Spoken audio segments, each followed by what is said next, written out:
તાલુકાનો રહેવાસી. આમાં દમણ 30/12/2024ના રોજ આપી હતી. 5 મહિને આ લોકો નગરપાલિકાવાળા લોકો આવ્યા, આ દિવાલ એકલી તોડીને ગયા છે. આ કામ પૂરું કરી નથી. હું એમને આ વસ્તુ તોડવાનું કીધું છે, એમ કીધું કે આની અરજી ફરીવાર આપવી પડશે. તો આવું કેમ? નગરપાલિકાના માણસ આવ્યા, મને કરીને માપણી કરીવાળો માણસ કહે છે આ તો તમારે આની અરજી ફરીવાર આપવી પડશે. તો આવું કે હું અરજી આપી છે રસ્તાના બાંધકામની.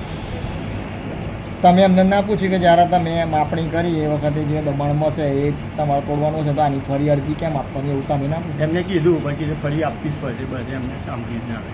સાહેબને ફોન લગાવેલો, સાહેબને ફોન લગાવેલો, આ રીતે વાત કરી.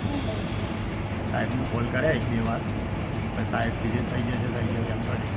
કરાવવું પછી વાત ના ચાલે.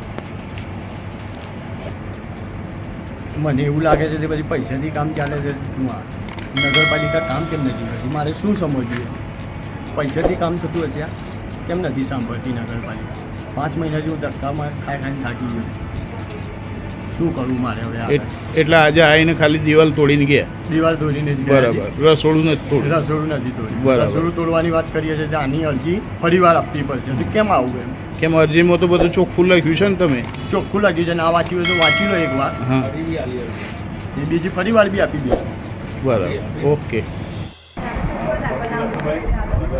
સાજિદ મોહમ્મદ અનીફ જેતરા, નૂરે મોહમ્મદી સોસાયટી મોડાસા. આમ મલિકભાઈ આવે છે તો માપણી કરે છે તો ખોટી રીતે માપણી કરી જાય છે. તમારું તૂટશે ને આમ તૂટશે ને. હું કીધું રસ્તાનું બાંધકામ છે, રસ્તાનું બાંધકામ હટાવવાનું છે. એ તમારું બી તૂટશે ને આમ તેમ તમે શું કામ તોડાવો છો? દિવાલ એકલી જ તોડાવો, આ ભાગ કેમ તોડાવો છો? એ એમના ફેવરમાં કેમ બોલે છે? મારે એ કહેવું, એમને શું રિશ્વત મળી છે?